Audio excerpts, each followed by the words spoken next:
Madurai to Kodaikanal போகிறது தான் plan. Within சைக்கிளில் ஆல்மோஸ்ட் 12 கிலோமீட்டர் தாண்டி வந்துட்டேன். மதுரையிலேருந்து மதுரை மெயினில் இருந்து ஆல்மோஸ்ட் ஒரு 50 கிலோமீட்டர்ஸ் வந்து சைக்கிளில் இப்போ நிறைய அழுத்தணும். இதுதான் வந்து நம்ம வீடியோட கண்டென்ட். சைக்கிளுக்கு என்ன ஆச்சுன்னா அந்த பிரேக் வந்து அப்படியே கலண்டுருச்சு. கலண்டு அப்படியே தொங்க ஆரம்பிச்சிருச்சு, அப்படியே பிஞ்சிருச்சு. பிரேக் வந்து தனியாக கையோடு வந்துருச்சு. 3-4 தடவை செயினும் கலண்டுருச்சு. ஒரு 3-4 குரங்கு ஃபுல்லாக வந்து உடம்பு ஃபுல்லாக ஏறி மண்டையில் ஃபுல்லாக பார்த்துட்டு காலில் வந்து சின்ன ஒரு ஸ்க்ராட்ச் மட்டும் தான் ஆச்சு. அதுவும் சரியாயிருச்சு. தயவு செஞ்சு சைக்கிளில் யாரும் வராதிங்க. டக்குன்னு வளையிற இடத்துல நானும் அது சேமாக வளையணும் இல்லை. நைட் டயத்தில் வந்துருந்தேன்னா ரொம்ப ரிஸ்க் ஆயிருக்கும்னு நினைக்கிறேன். Welcome back guys. இன்றைக்கி நம்ம பார்க்க போகிறது என்ன புதுசாக ஹைவேல உட்காந்துருக்கேன் அப்படின்னு நினைக்கிறீங்களா? நீங்கள் தம்ப்நெயிலில் பார்த்துருப்பீங்க. மதுரை டு கொடைக்கானல் போகிறது தான் பிளானு. வித்தின் சைக்கிளில் நம்ம சைக்கிளில் போகிறது தான் பிளானு. அது எப்படா முடியும்? நீங்கள் ஆல்மோஸ்ட் ஒரு 112 கிலோமீட்டர் இருக்குது அப்படின்ற மாதிரி நீங்கள் சொல்லலாம். எஸ், ஆல்மோஸ்ட் வந்து 112 கிலோமீட்டர் தான். மதுரை ஆல்மோஸ்ட் 12 கிலோமீட்டர் தாண்டி வந்துட்டேன். மதுரையிலேருந்து மதுரை மெயினில் இருந்து இப்போ வந்து நம்ம இங்கேருந்து ஒரு 100 கிலோமீட்டர் போக போகிறோம். இப்போது என்ன சேலஞ்சஸ்னால் நிறைய ஏற்ற இருக்குது. அந்த மலை மேலே ஏறுறதுக்குன்னா இப்போ ஆல்மோஸ்ட் ஒரு 50 கிலோமீட்டர்ஸ் வந்து சைக்கிளில் நிறைய அழுத்தணும். ப்ராப்ளம்ஸ்லாம் நம்ம ஃபேஸ் பண்ணி ஆகணும். ஸோ இதுதான் வந்து நம்ம வீடியோட content. First time vlog start பண்ணலாம் அப்படின்னு சொல்லிட்டு எனக்கு ஒரு சின்ன ஐடியா தோணுச்சு. ஸோ அதான் ஸ்டார்ட் பண்ணிட்டேன். நான் இதுக்கு முன்னாடி வந்து நீங்கள் பார்த்துருப்பீங்க என் சேனலில் ரியாக்ஷன் சேனல் போட்டிருப்பேன். லியோ ட்ரெய்லராக இருக்கட்டும், மூவிஸ் ட்ரெய்லர்ஸ் நிறைய போட்டிருப்பேன். அதில் வந்து என்ன ப்ராப்ளம்னா, அதுலேருந்து ஃபஸ்ட்டு ஆல்மோஸ்ட் எதுக்கு இங்கே மாறினேன், ப்ளாக் சேனல் மாறினேன்னா ஃபுல்லாக வந்து காப்பிரைட் கண்டென்ட்டாக மேக் பண்ணியிருந்தேன் அப்படின்ற மாதிரி யூடியூப் சைடில் இருந்து வந்துருந்துச்சு. காப்பிரைட் நீங்கள் கண்டென்ட் ரொம்ப மேக் பண்ணுறீங்க, வீடியோ ஃபுல்லாக வந்து பிளாக் பண்ணிடுறது. ஸோ அந்த மாதிரி சில இஷ்யூஸ் இருந்துச்சு. ஸோ அந்த சுச்சுவேஷனால தான் இங்கே இப்போ நான் பிளாக் சேனல் மாறி இருக்கேன். இந்த பிளாக் கண்டென்ட்டாக போகிற மாதிரி ஒரு ஐடியா தோணுச்சு. ஸோ அதனால் வந்து இந்த வீடியோ மேக் பண்ணுறேன். எப்படி இருக்குது ஃபஸ்ட்டு வாங்க போவோம், புதுசாக ட்ரை பண்ணி பார்ப்போம் எப்படி இருக்குது என் பிளாக் எப்படி இருக்குன்றதை பார்த்து சொல்லுங்கள். போக கொஞ்சம் காமெடியாக அப்படியே மேக் பண்ணிட்டே போவோம், நல்லா ஜாலியாக மேக் பண்ணுவோம். போக இன்னும் கண்டென்ட் நிறைய இருக்குது, பேசிகிட்டே போவோம். நிறைய விஷயம் இருக்குது. சப்ஸ்கிரைப் பண்ணுங்கள், சப்போர்ட் பண்ணுங்கள். அவள் சப்போர்ட் பண்ணால் தான் அடுத்தடுத்து நம்ம வீடியோ மேக் பண்ண முடியும். உங்களுக்கே தெரியும்னு நினைக்கிறேன். ஓகே, போயிட்டே பேசலாம், நிறைய விஷயம் இருக்குது. அதே மாதிரி வந்து இப்போது ரைட் போகிறதுக்கு முன்னாடி இன்வெர்ட்ரி என்னன்னு காட்டிடுறேன். ஃபர்ஸ்ட் ஆஃப் ஆல் நம்ம வந்து சைக்கிள் தான் வச்சுருக்கோம். டெக்கத்லானில் வாங்கின சைக்கிள் தான். அது மட்டும் இல்லாமல் லாக்கு, வாட்டர் கேன் இங்கே வச்சுட்டேன். நம்மளோட இது ஒரு பேக் பேக் ஒன்று ஒரு ஆல்மோஸ்ட் ஒரு 10 kg இருக்குன்னு நினைக்கிறேன். நிறைய ஃபுல்லாக லோட் பண்ணிட்டேன். ஸோ இதுதான் நம்ம வந்து எடுத்துகிட்டு போக போகிறோம். இப்போ வெயிட்டாக இருக்குது. இதை வச்சு நான் எப்படி வந்து மேலே ஏற போகிறேன்னு தெரில, பார்ப்போம் எப்படி இருக்குன்ட்டு. ஓகே, போயிட்டே பேசுவோமா? ஸோ நீங்களே பார்த்துருப்பீங்க. இப்போது மதுரை 12 கிலோமீட்டர் தாண்டி வந்தாச்சா. இப்போது அப்படியே இந்த சைடு அப்படியே போயிட்டே இருந்தோம்னா கொடைக்கானல் ரீச் பண்ணிடலாம். ஸோ இன்னும் வந்து 98 கிலோமீட்டர்ஸ் காட்டுது. வாங்க அப்படியே பேசிக்கிட்டே போகலாம். சைக்கிளில் போகிறது இன்னும் பெரிய கஷ்டம்னு நினச்சேன். அவ்வளோவா ஒன்றும் கஷ்டம் தெரியல. அழுத்துறதும் ஈஸியாக தாங்க இருக்குது. அழுத்திட்டு வந்துக்கிட்டு இருக்கும்போது ஒரு மோர் கடைக்காரர் இருந்தார். ஸோ அதான் வந்து லைட்டாக மோர் சாப்பிட்டுட்டு அப்படியே கொஞ்சம் மெல்ல அழுத்திக்கிட்டே போகும்னு சொல்லிட்டு ஈஸியாக தான் இருக்குங்க. ரொம்ப அந்த ஏரெல்லாம் ஃபில் பண்ணியிருந்தனால கொஞ்சம் ஈஸியாக வந்து அழுத்த முடிஞ்சிச்சு. 10 கிலோமீட்டர் ரீச் ஆகிட்டேன்னு நினைக்கிறேன். மொத்தம் 20 கிலோமீட்டர் ரீச் ஆகிருக்கேன். ஓரமாக அப்படியே போயிட்டே இருந்தோன்னா கொஞ்சம் லைட்டாக காற்று வந்து ஆப்போசிட் சைடில் அடிக்கிறது, அது மட்டும் தான் கொஞ்சம் சிரமமாக இருக்குது. மற்றவெல்லாம் அப்படியே போயிட்டே இருக்கலாம்னு நினைக்கிறேன். சரி வாங்க அப்படியே பேசிக்கிட்டே போவோம். ஆல்மோஸ்ட் நம்ம வாடிப்பட்டி பக்கத்தில் வந்துட்டோம். அதுக்கு முன்னாடி ஒரு பெட்ரோல் பங்க் இருந்துச்சு. அங்கே வந்து கொஞ்சம் நேரம் ரெஸ்ட் எடுத்துகிட்டு அப்படியே கொஞ்சம் தூரம் போகலான்னு சொல்லிட்டு. என்ன ஒரு பிரச்சனைனாங்க, இப்போது வெதர் மாறிக்கிட்டே இருக்குது. வெயில் வந்து ஒரு பக்கம் வருது, ஒரு பக்கம் வந்து தூரல் வந்துக்கிட்டு இருந்துச்சு. ஸோ அது கொஞ்சம் நல்லா இருந்துச்சு வரும்போது. அப்புறம் திரும்ப வெயில் வந்து கொஞ்சம் ஓவர் ஆகிடுச்சு. கொஞ்சம் நேரம் அழுத்திக்கிட்டே வந்தேன். அப்படியே கொஞ்சம் ரெஸ்ட் எடுத்துருவோம் அப்படின்ட்டு அப்படியே ஓரமாக சைக்கிளில் போட்டுட்டு. என்னென்னா இன்னும் வந்து ஒரு கரெக்டாக வந்து ஆல்மோஸ்ட் ஒரு 90 கிலோமீட்டர்ஸ் இருக்குது. வாடிப்பட்டி பக்கத்தில் வந்து ரீச் ஆகிட்டோம்னு நினைக்கிறேன். இன்னும் கொஞ்சம் தூரம் போனோன்னா வாடிப்பட்டி. அங்கே ஏதாவது லஞ்ச் வந்து இருந்துச்சுன்னா அங்கேயே வந்து லஞ்ச் ஒரு 2 o'clock போல் எடுத்துகிட்டு அப்படியே நம்ம போயிட்டே இருப்போம். பெட்ரோல் பங்க்லேயே வந்து பியூரிஃபை வாட்டர் வந்து கோல்ட் வாட்டரே அவைலபிளாக இருந்துச்சு. அதான் பிடிச்சிட்டு அப்படியே நம்ம கிளம்ப வேண்டியதான், போயிட்டே இருக்க வேண்டியதான். இப்போ டைம் வந்து ஆல்மோஸ்ட் ஒரு 11 to 12 மணி ஆக போகுது. ரொம்ப வெயிலாக இருந்துச்சா, அதான் ஒரு ஓரத்தில் நிப்பாட்டுவோன்னு சொல்லிவிட்டு இதே மாதிரி சேம் ஒரு பஸ் ஸ்டாண்ட் இருந்துச்சு. அங்கே வந்து சைக்கிளை போட்டுட்டு கொஞ்ச நேரம் வெயிட் பண்ணிகிட்டு இருக்கேன். அதே மாதிரி இங்கேருந்து கொஞ்சம் தூரம் போனோம்னா அந்த வாடிப்பட்டி ஐயங்கார் பேக்கரின்னு ஒரு வருது. கொடைக்கானல் போகிறவங்களுக்கு எல்லாருக்கும் தெரிஞ்சிருக்கும்னு நினைக்கிறேன். அங்கே போயிட்டு ஐயங்கார் பேக்கரியில் அதான் சாப்பிட்டுட்டு திருப்பதி சைவ உணவகம் ஹோட்டல் இருந்துச்சு. அங்கே போயிட்டு சாப்பிட்டுட்டு ஒரு 2-3 மணி போல் அங்கே சாப்பிட்டுட்டு கொஞ்சம் நேரம் இருந்துட்டு வெயில் குறைஞ்சோடனே அப்படியே சைக்கிள் எடுத்துகிட்டு போகலான்ற மாதிரி ஒரு ஐடியா இருக்குது. எப்படியும் ஆல்மோஸ்ட் வந்து ஒரு நைட்டு ஒரு 6 or 7 o'clock ஆயிரும்னு நினைக்கிறேன். ஏன்னா ஏறுறதுக்கு தான் கொஞ்சம் கஷ்டமாக இருக்குமா, அதான் பார்க்குறேன். சரி ஓகே, எடுத்துட்டோம். ட்ரை பண்ணி அதை முடிச்சுட்டு ஆகணும்ல அந்த டாஸ்க்கை, அதான் பார்க்குறேன். ஆல்மோஸ்ட் ஒரு 10 கிலோமீட்டர் வரைக்கும் இந்த மாதிரி மக்காச்சோளமாக இருக்குங்க. ரோட் ஃபுல்லாக இருக்குது. ரோட் சைடில் ஃபுல்லாக வந்து ஒரு 10 கிலோமீட்டர் நானும் நோட் பண்ணிட்டே வரேன். ஃபுல்லாக மக்காச்சோளமாக இருக்குது. ஒருவேளை மில்லு எதாவது இருக்கான்னு தெரியல. ஃபுல்லாக பாருங்கள், பின்னாடியிலேருந்து ஃபுல்லாக மக்காச்சோளமாக இருக்குது. வத்தலகுண்டு பக்கத்தில் வந்தாச்சுங்க. இன்னும் கொடைக்கானல் வந்து 83 கிலோமீட்டர் போட்டிருக்கு. அப்படியே ஸ்ட்ரைட்டாக போனீங்கன்னா அந்த பேக்கரி வரும்னு நினைக்கிறேன். அப்படியே ஸ்ட்ரைட்டாக போவோம். அந்த பேக்கரியில் சாப்பிட்டுட்டு அப்படியே நெக்ஸ்ட் என்னன்னு பார்ப்போம்.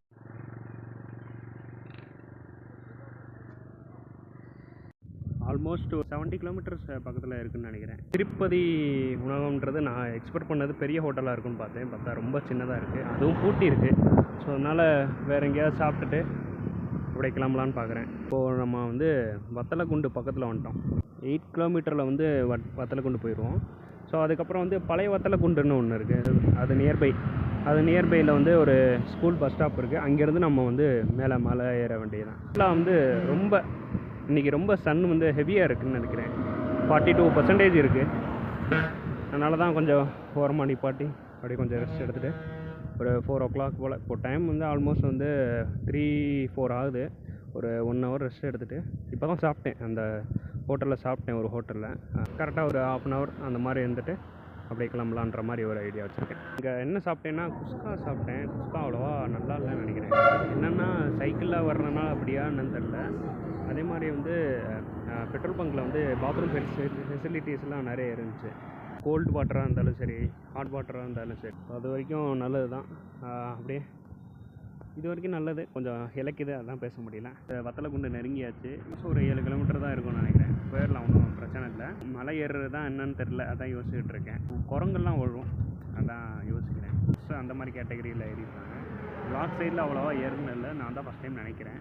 உங்களுக்கு தெரிஞ்ச வேறு யாராவது ஏறிக்காங்களா அப்படின்றத கீழே கமெண்ட் பாக்ஸில் கமெண்ட் பண்ணி அவ்வளோதான். போயிட்டே இருக்க வேண்டியதான். பார்த்தீங்கன்னா மல்லனம்பட்டின்னு ஒரு கிராமத்தை ரீச் பண்ணிட்டோம். பக்கத்தில் இருக்குன்றாங்க வத்தலகுண்டு. அப்படியே வந்து ஈவினிங் அதான் நான் யோசிச்சுக்கிட்டு இருக்கேன். பேசாமல் காலையில் எழுந்திரிச்சு அப்படியே மலைக்கு ஏறிடலாமான்னு பார்க்குறேன். ஏன்னா வந்து நைட் ஆனால் சரியாக விசிபிள் தெரியாதுல்ல. ஸோ அது ஒரு பாயிண்ட்டாக இருக்குது. அதான் நான் யோசிக்கிறேன், வேறு ஒன்றும் இல்லை. ரொம்ப நேரம் ஆயிடுச்சு. அதான் வந்து ஈவினிங் டைம் ஆயிடுச்சா, ரொம்ப வந்து க்ளவுட் வந்து ரொம்ப டார்க் ஆகிட்டே வருதுனால என்ன மேலே போகலாமா அப்படின்ற மாதிரி போய் பார்க்கும்போது டக்குன்னு வந்து ஒரு விஷயம் நடந்துருச்சு. என்னென்னா போலீஸ்காரங்க வந்து என்ன சொன்னாங்கன்னா, அங்கே மெயினில் கேட்டில் நின்றுருந்தாங்க. என்னென்னா வந்து நீங்கள் ஈவினிங் டைமில் வந்திருக்கீங்க, அதனால் வந்து இப்போதைக்கு அலோவ் பண்ண முடியாது. டீ கடையில் ஒரு இதுக்கு முன்னாடி பார்த்துருக்கீங்க ஒரு வீடியோவில். டீ கடையில் உட்காந்துருக்கும் போது அவங்க என்ன சொன்னாங்கன்னா, அந்த மாதிரி நைட் டயத்தில் அவங்க ஓனாய் வரும், அதே மாதிரி எருமை மாடு வரும், அதே மாதிரி யானை வரும் அப்படின்ற மாதிரி சொன்னாங்க. யானைன்னு சொன்னோடனே சரி ஓகே வேணாம் இப்போதைக்கு இந்த பிளான் கேன்சல் பண்ணிப்போம், நாளைக்கு மார்னிங் வேணால் போவோம் அப்படின்னு சொல்லிட்டு வத்தலகுண்டு பக்கத்தில் அந்த மெயினில் வந்து ஒரு டீ கடையில் கேட்டேன். இந்த மாதிரி ஏதாவது ரூம் இருக்கான்ற மாதிரி கேட்டேன். அது மேலே இருக்குப்பா அப்படின்ற மாதிரி சொல்லி இப்போ தான் ப்ரூஃப்ஸ் எல்லாம் கொடுத்துட்டு அப்படியே மேலே வந்தேன். வந்து பார்த்தா ஒரு ரூம் கிடச்சிச்சு. ஒரு 800 சம்திங் சொன்னாங்க. அதான் வந்து ப்ரூஃப்ஸ் எல்லாம் கொடுத்துட்டு 800 பே பண்ணிட்டு ஸோ ரூமுக்கு வந்திருக்கேன். ரூம் நல்லா இருக்குது பார்க்க. வந்து அந்த ஃபஸ்ட்டு என்ட்ரன்ஸ்லேருந்து காமிக்கிற இருங்க. ஆக்சுவலாக இப்படி தான் வரணும். வந்துட்டு இங்கே ஒரு ரூம் இருக்குது. அப்படியே உள்ளே போனீங்கன்னா ஸோ இங்கே தான் பேக் வச்சுருக்கேன். ஷூஸ் இங்கே எடுத்துகிட்டு போய்ட்டு மேக்ஸிமம் ஷூஸில் வந்து நல்லா வந்து சைக்கிள் நல்லா அழுத்த முடியுது. வாட்டர் கேனு, ஸோ ஒரு கண்ணாடி, நல்லா எலக்ட்ரிஃபைலாம் நல்லா ஒர்க் ஆகுது. Western toilet. Hi guys, good morning. இப்போ தான் எந்திரிச்சிட்டு அப்படியே பக்கத்தில் ஏதாவது நம்ம சைக்கிளை வந்து நிப்பாட்டியிருந்தேன். அதை வந்து போய் பார்த்துட்டு வந்தேன். நிற்கிதா அப்படின்ற மாதிரி போய் பார்த்துட்டு வந்துட்டு சரின்ட்டு இப்போ தான் குடித்தேன். ட்ரெஸ் எல்லாம் பேக் பண்ணிகிட்டு இருக்கேன். பேக் பண்ணிட்டு போயிட்டு கீழே ஏதாவது நல்ல ஹோட்டல் இருந்தால் ஒரு இட்லி தோசை அந்த மாதிரி ஏதாவது சாப்பிட்டுட்டு இந்த மாதிரி சார்கிட்ட நேற்று போலீஸ் சார்கிட்ட பேசுகிற மாதிரி, என்ன சார் எப்படி சார் போகலாம், சைக்கிளில் போகலாமா இல்லை மேலே வந்து லாரியில் ஏதாவது ஏற்றிட்டு போகலாமா அப்படின்ற மாதிரி ஒரு சின்ன யோசனை இருக்குது. அங்கே ஏற்றிட்டு அப்படியே மேலே அப்படியே கிளம்ப வேண்டியதான். சப்போஸ் வந்தது நம்ம ஓட்டிகிட்டு போனாலும் சரி, கொஞ்சம் கஷ்டம்தான். பார்த்துட்டு நம்ம ஓட்டிகிட்டு அப்படியே போக வேண்டியதான். போகும்போது நிறைய விஷயம் பேசிக்கிட்டே போவோம். லாக் பண்ணியாச்சு. ஒரு சில டாக்குமெண்ட்ஸ் எல்லாம் கொடுத்துருந்தேன். ஸோ அதெல்லாம் கலெக்ட் பண்ணிவிட்டு அப்படியே நம்ம கிளம்ப வேண்டியதான். கீழே போயிட்டு சைக்கிளை எடுத்துகிட்டு அப்படியே நம்ம கிளம்ப வேண்டியதான். ஒரு டீ ஷாப்பில் வெயிட் பண்ணிகிட்டு இருக்கேன். பக்கத்தில் டீ போட்டுட்ருக்காரு. இன்னும் ஒரு 5 or 6 கிலோமீட்டர் தான் இருக்குது. அப்படியே போயிட்டு அப்படியே நம்ம ஏற வேண்டியதான். ஒரு வழியாக வந்துட்டேங்க. சைக்கிளுக்கு என்ன ஆச்சுன்னா ஃபுல்லாக வந்து இந்த பிரேக் இருக்குல்ல, இதே மாதிரி இங்கே ஒரு பிரேக் இருக்கும், ஃப்ரண்ட் பிரேக்குன்னு சொல்லுவாங்க. ஸோ அந்த பிரேக் வந்து அப்படியே கலண்டு அப்படியே தொங்க ஆரம்பிச்சிருச்சு. இந்த இருக்குது கலண்டு அப்படியே தொங்க ஆரம்பிச்சிருச்சு, அப்படியே பிஞ்சிருச்சு. எனக்கும் ஒன்றும் ஆகலை. அப்படியே பிரேக் போட்டு என்னடா அப்படியே போயிட்டே இருக்குன்னு பார்த்தா பிரேக் வந்து தனியாக கையோடு வந்துருச்சு. மக்காடு வந்து லைட்டாக தூக்கிருச்சு. 3-4 தடவை செயினும் கலண்டுருச்சு. காற்று ஒரு 2-3 தடவை அடிச்சிட்டேன். கட்டையை வச்சு தட்டிக்கிட்டே வந்தேன். குரங்கெல்லாம் பாஸ் ஆகிட்டு இருந்துச்சு. கட்டை இருக்கனால அப்படியே பயந்து போயிட்டு இருந்துச்சு. அப்படியே வந்துகிட்டு இருக்கும்போது டக்குன்னு வந்து ஒரு 3-4 குரங்கு கட்டை இல்லாதப்போ, நான் தூக்கி போட்ட ஒரு சில டயத்தில் இல்லாதப்போ டக்குன்னு கிராஸ் ஆகிடுச்சு. கிராஸ் ஆகிட்டு வந்து ஃபுல்லாக வந்து உடம்பு ஃபுல்லாக ஏறி மண்டையில் ஃபுல்லாக பார்த்துட்டு இது சாப்பாடு ஏதோ வச்சுருக்கேனா அப்படின்னு பார்த்துச்சு. அப்புறம் வந்து ஃபுல்லாக வந்து அந்த பேன் பார்க்கும்ல ஒரு மாதிரி பார்த்துட்டு அவ்வளோதான், இது இவன்ட்ட ஒன்றும் இல்லை அப்படின்ற மாதிரி சொல்லிவிட்டு எந்த ஆக்சிடெண்ட்டும் ஆகலை. ஒரு காலில் வந்து சின்ன ஒரு ஸ்க்ராட்ச் மட்டும் தான் ஆச்சு. அதுவும் சரியாயிருச்சு. சின்ன ஸ்க்ராட்ச். எதுனாலனா வந்துகிட்டு இருந்தேன், டக்குன்னு வந்து இந்த வலிக்கு விழுந்துட்டேன். மழை பெஞ்சிக்கிட்டு இருக்கும்ல, ஸோ அதனால் வந்து டக்குன்னு வலிக்கு விழுந்தோடனே சின்ன ஸ்க்ராட்ச் மட்டும் தான் ஆச்சு. மற்றபடி ஒன்றும் ஆகலை. ஒரு 2-3 தடவை காற்று இறங்கினால ரொம்ப ஸ்ட்ரகிள் ஆச்சு. பேக் ரொம்ப வந்து வெயிட்டாக இருந்தனால. அதுவும் இன்னொன்று சொல்லிக்கிறேன், டிஸ்க்ளைமராக இருக்கட்டும், இது தயவு செஞ்சு சைக்கிளில் யாரும் வராதிங்க. வந்தால் ரொம்ப ரொம்ப ரொம்ப ரிஸ்க்கு. ஸ்ட்ரைட் லைன் ரோடுனா பரவாயில்ல, நீங்கள் அழுத்திட்டு ஓரில் வந்துடலாம். ஒரு 50-60 கிலோமீட்டர் வந்திருப்பேன்னு நினைக்கிறேன். அதுக்கப்புறம் தான் வந்து வத்தலக்குண்டில் வந்து ரூம் எடுத்து வாங்கினேன். அதுக்கப்புறம் மேலே ஏறும்போது தான் கஷ்டம் தெரிஞ்சிச்சு. 2 கிலோமீட்டர் ஏறும்போதே போதும்ப்பா விட்டுருமா அப்படின்ற மாதிரி இருந்துச்சு. சரி, ஓகே, அவ்வளோ தூரம் வந்துட்டோம் அப்படின்ட்டு ஏறிடும் அப்படின்னு சொல்லிட்டு அப்படியே ஏறிட்டேன். ஒரு அண்ணன் வந்து ஹெல்ப் பண்ணார். இந்த மாதிரி வண்டியில் வந்து பின்னாடி அப்படியே நீங்கள் கைப்பிடிச்சிட்டு அப்படியே வரீங்களா அப்படின்ற மாதிரி சொன்னார்.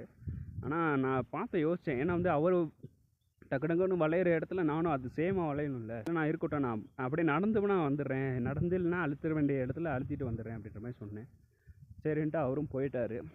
அதுக்கப்புறம் கொஞ்சம் கொஞ்சமாக ஏறி வந்துட்டேன். எப்படியோ வர்றவங்கலாம் சொல்லிகிட்டு இருந்தாங்க, மேலே மலை ஏறி வர்றவங்கலாம் பார்த்துட்டு சொன்னாங்க, எப்படிப்பா இவ்வளோ தூரம் வர, மேலே எப்படி சைக்கிளில் வர முடியும் உன்னால் அப்படின்ற மாதிரி கேட்டாங்க. சைக்கிளில் வந்தது இல்லையா அப்படின்னு கேட்கும்போது, இல்லைப்பா அப்படி யாரும் சைக்கிளில் எனக்கு தெரிஞ்சு வந்ததில்லை அப்படின்ற மாதிரி சொன்னாங்க. ஸோ இதே நான் டிஸ்க்ளைமராக சொல்லிக்கிறேன். இப்போ நான் ஃபஸ்ட்டாக வந்திருக்கேன்னா நானே கடைசியாக இருக்குன்னு சொல்கிறேன். சரியான ரிஸ்க்கு, மேலே வர்றது ரிஸ்க்கு. காலையிலனா ஓகே, நைட் டயத்தில் வந்துருந்தேன்னா ரொம்ப ரிஸ்க்காக இருக்குன்னு நினைக்கிறேன். சிறுத்தை, பஃபலோ, அப்புறம் யானைன்ற மாதிரிலாம் சொல்லியிருந்தாங்களா. ஸோ அதனால் வந்து காலையில் ஏறி வந்தேன். அப்படியே கொஞ்சம் கொஞ்சமாக அப்படியே பார்த்துட்டு எப்படியும் மேலே வந்து சேர்ந்துட்டேன். ஸோ இந்த வியூவும் நல்லா இருக்குது, நீங்கள் கிளிப்லேயே பார்ப்பீங்க. நல்லா சூப்பர் வியூவாக இருக்குது. அப்படியே வரும்போது அதே மாதிரி சொல்லுங்கள், இந்த வீடியோ எப்படி இருந்துச்சுன்னு சொல்லுங்கள். லைக், ஷேர், சப்ஸ்கிரைப் பண்ணுங்கள். எவ்வளோ தூரம் அந்த பேக்கை வச்சுட்டு எவ்வளோ தூரம் வந்ததுக்கே நீங்கள் வந்து ஒரு லைக் அண்டு கமெண்ட் ஷேர் ஆச்சும் பண்ணணும். எப்படின்றத இருக்குன்றத சொல்லுங்கள். எவ்வளோ தூரம் வந்ததுக்கு ஒரு வேலிடான ஒரு ரீசன் இருந்துச்சு அப்படின்றத நீங்கள் கமெண்ட் பாக்ஸில் சொல்லும்போது எனக்கு தெரியும்னு நினைக்கிறேன். என் சேனலுக்கு வந்து ரியாக்ட் கிங் தான் வச்சுருந்தேன். ஸோ ரியாக்ட் கிங்கிறத பேர் வந்து கரெக்டாக இருக்கா, ட்ரைலர்ஸ்லாம் ரியாக்ட் பண்ணுவாங்கள்ல, அந்த மாதிரி சேனல் வச்சுருந்தேன். ஸோ அது வந்து கரெக்டாக அந்த ரியாக்ட் கிங்குன்னு இருக்குது, அதுக்கு வந்து அந்த சேனல் நேமுக்கு வந்து கரெக்டாக இருந்துச்சு. இப்போ நான் வந்து வ்ளாக் பண்ணுறேன்ல, ஸோ அதனால் வந்து இந்த சேனலுக்கு வந்து என்ன நேம் சூட் ஆகுன்றதை நீங்களே கமெண்ட் பாக்ஸில் கமெண்ட் பண்ணுங்கள். நீங்கள் கமெண்ட் பண்ணுறத வச்சு ஒரு சேனல் நேம் வந்து க்ரியேட் பண்ணலான்னு சொல்லிவிட்டு ஒரு சின்ன ஆசை. ஸோ நீங்கள் சொல்கிறது தான் வேலிடாக இருக்குன்றத நான் ஒரு கெஸ்ஸாக எடுத்துக்கிறேன். தெரிஞ்ச ஒரு வீடு இங்கே இருக்குன்ற மாதிரி சொன்னேன்ல, இங்கே தான் தங்க போகிறேன்ட்டு.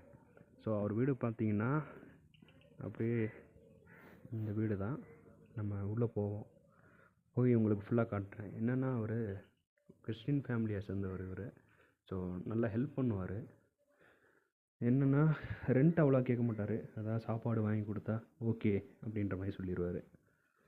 அப்படியே உள்ளே போனீங்கன்னா ஒரு ஃப்ரிட்ஜ் இருக்கும். இந்த இடத்துல ஃப்ரிட்ஜு தேவையில்லை, பட் வந்து உள்ளே பார்த்தா ஏதாவது கட்டப்பை அந்த மாதிரி ஏதாவது வச்சுருப்பார். ரொம்ப நல்ல மனுஷன் அப்படின்னு கூட சொல்லலாம். அண்டு இங்கே பார்த்தீங்கன்னா என் திங்ஸ் எல்லாம் இருக்கும்.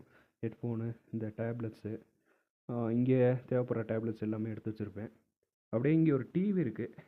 டிவி பார்த்துட்டு அப்படியே இங்கே நான் தூங்கினேன். நல்லா க்ளீனாக வச்சுருந்துச்சு. இப்போ நான் ஃபுல்லாக வந்து எடுத்து வச்சிட்டேன். கீழே வந்து என் க்ளோஸில் வச்சுட்டேன். யாருன்னா அந்த இவர் தான், கையில் இது வச்சு விஜயகாந்த் மாதிரி போஸ்ட் கொடுத்துட்ருக்காரு. இவர் தான் நல்ல மனுஷன் சொல்லலாம். நல்லா எல்லாருக்கும் வர்றவங்களுக்கெல்லாம் ஹெல்ப் பண்ணுவார். நல்ல ஹெல்ப்பிங் மைண்டடாக இருக்கிறவர். அவருக்கு வந்து ரீசெண்டாக ஒரு 10-15 வருஷத்துக்கு முன்னாடி ஒரு ஆக்சிடெண்ட் ஆச்சுன்னு நினைக்கிறேன். ஸோ அதனால் வந்து அவருக்கு ஸ்ட்ரோக் மாதிரி ஆயிடுச்சு. ஒரு பக்கவாதம் சொல்லுவாங்கள்ல, அதே தான். ஸோ அந்த மாதிரி ஆயிடுச்சு. ஸோ அதனால் வந்து ஃபுல்லாக வந்து ரெஸ்ட்லேயே இருக்கார். வீட்லேயே வந்து ரெஸ்ட் எடுத்துகிட்டு பக்கத்தில் வந்து அவர் தெரிஞ்ச ஒருத்தர் இருக்கார். அவர் வந்து இவருக்கு சாப்பாடு கொடுத்துட்ருக்காரு. நம்மளை மாதிரி ஒரு 2-3 பேர் வந்தாங்கன்னா இந்த மாதிரி ஹெல்ப் பண்ணுவார். ஒரு நாள் மட்டும் தூங்கிக்கோ அப்படின்ற மாதிரி ஒரு நல்ல ஹெல்ப் மைண்டடாக ஒரு ஆள். ஸோ அதனால் வந்து நான் ஒரு 7 வருஷமாக நான் வந்துக்கிட்டு இருக்கேன். ஒரு வீக்கெண்ட் ஆனால் வருவேன், இல்லைன்னா வந்து ஒரு வருஷத்துக்கு ஒரு 2-3 தடவை அந்த மாதிரி வருவேன். நல்ல ஒரு மனுஷன்னு சொல்லலாங்க. என்னன்னா சில பேர்லாம் வந்து ஒரு தடவை வந்தால் 2 தடவை வர்றான், இன்னும் 3 தடவை வந்துக்கிட்டு என்ன ஒரு இதுவே பழக்கமாயிருச்சு அப்படின்ற மாதிரி பார்ப்பாங்க. ஸோ அந்த மாதிரி இவர் பார்க்க மாட்டார். நம்ம ஒரு சில டயத்தில் வந்து சாப்பாடு வாங்கி கொடுத்துட்டு நான் இங்கே தங்குறேன் அப்படின்ற மாதிரி சொல்லலாம். அதுக்கு ஓகேம்பார். இன்னொரு டைம் என்ன சொல்லுவார்னா, அந்த மாதிரி நான் கூட சாப்பாடு தரேன், நீங்கள் வந்து தங்கிக்க அப்படின்ற மாதிரிலாம் சொல்லுவார். ஸோ அந்த மாதிரி நல்ல மனுஷன். கொடைக்கானல் வந்தீங்கன்னா வாங்க அப்படின்ற மாதிரி சொல்லிவிட்டு எப்பயும் போகும்போதெல்லாம் அப்படி சொல்லிகிட்டு இருப்பார். ஸோ அந்த மாதிரி ஒரு மனுஷன். நீங்கள் சொல்லுங்கள், இவர் வீடு எப்படி இருக்குது, ஒரு லைஃப் ஸ்டைல் எப்படி இருக்குது, இவருக்கு என்ன ஹெல்ப் பண்ணலாம் அப்படின்ற மாதிரி சொல்லுங்கள். எனக்கு எதாவது ஹெல்ப் பண்ணுங்கள். சப்ஸ்கிரைப் பண்ணுங்கள், லைக் பண்ணுங்கள், ஷேர் பண்ணுங்கள், கமெண்ட் பண்ணுங்கள். வீடியோ பிடிச்சிருந்தா சப்ஸ்கிரைப் பண்ணிவிட்டு இந்த பெல் ஐக்கானில் கிளிக் பண்ணிடுங்க. அவ்வளோதாங்க, வேறு ஒன்றும் இல்லை. அன்பேக் பண்ணிட்டேன். அப்படியே வந்து எல்லாமே எடுத்து வச்சுருக்கேன். இப்போது நாளைக்கு வந்து ஒரு சின்ன ஒர்க் இருக்குது இங்கே, அதை முடிச்சுட்டு அப்படியே நான் கிளம்புற மாதிரி இருக்கும். வீடியோ வந்து ஃபுல்லாக பார்த்துருப்பீங்க. அங்கே முன்னாடி போய் ஒரு வீடியோ எடுத்திருப்பேன். அது எப்படி இருக்குன்றதை கீழே கமெண்ட் பண்ணுங்கள். அதே மாதிரி மேலே வந்தது இந்த ஃபுல் வீடியோ, ஃபுல் vlog எப்படி இருக்குன்றதையும் கீழே கமெண்ட் பண்ணுங்கள். So like, share and subscribe பண்ணுங்கள். இனிமேல் தான் ஃபுல்லாக வந்து எடிட் பண்ணலான்ற மாதிரி ஐடியா இருக்கேன். முடிச்சுட்டு ஓரளவு ஷூட் முடிச்சிட்டேன்.